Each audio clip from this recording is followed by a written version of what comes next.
এই যে বন্ধুরা দেখুন, কোরাল মাছ দিয়ে ঝিঙে এবং আলু দিয়ে রান্না করেছি। তো চলুন আমরা চলে যাই মূল ভিডিওতে।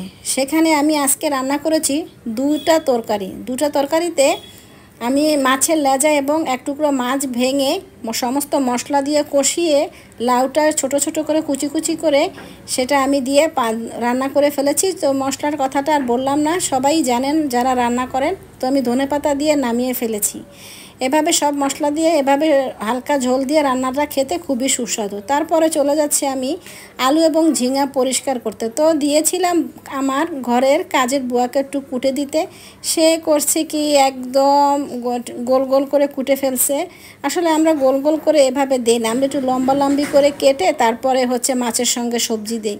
তো যাই হোক, যেভাবে বলেছি সেভাবে করতে পারেনি, কারণ বেশি সুখ খাইতে গেলে তো আর সুখ পাওয়া যায় না। যাই হোক, এখন কিছুই করার নেই, এভাবে রান্না করতে হবে। তো আমি ধুয়ে পরিষ্কার করে নিয়েছি। এদিক দিয়ে আমি মাছটা ধুয়ে পরিষ্কার করে রেখেছিলাম। তারপরে আবার একটু পরিষ্কার করতে হবে লবণ এবং হলুদের গুঁড়া দিয়ে। শেষের দিকে একটু মাছটা ধুইলে খুবই ভালো লাগে। তারপর আমি এটা দিয়ে ঘষে নিব রান্নাটা। তারপর আমি বসিয়ে দিলাম মশলা কষিয়ে। যে মশলা দিয়েছি আমি প্রথমে তেল দিয়েছি, তারপরে আদা রসুন মশলা দিয়েছি, হলুদের গুঁড়া, মরিচের গুঁড়া, ধনিয়ার গুঁড়া, পরিমাণ মতো লবণ দিয়ে আমি মশলাটা কষিয়ে মাছগুলো একটু কষিয়ে নিচ্ছি। হালকা করে কষিয়ে নাড়াচাড়া করে নেবেন। সবাই তো আমরা সচরাচর রান্না জানি, তারপরে একটু বলে দিলাম।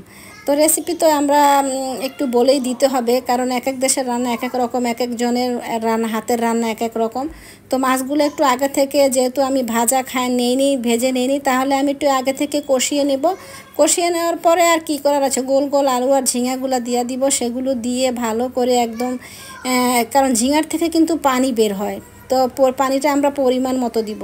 তো ওইভাবে দিয়ে একটুখানি পানি দিয়ে তারপরে আমরা এটাকে একটা ভাপে দিয়ে দিব, যাতে একটুখানি ভাপ হয়ে পুরো পানিটা বের হয়ে যায়। এরপর ভাপে দেওয়ার পরে দেখুন এভাবে তরকারিটা ঠিক ঝোলটা এভাবে বের হয়েছে।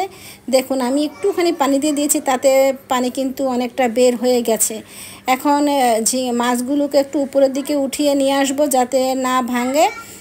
নিয়ে এসে তরকারিগুলোকে নিচে দিয়ে দিব, যাতে মাছগুলা ভাঙার যাতে সিস্টেম না থাকে, ঠিকমতো খাওয়া যায়।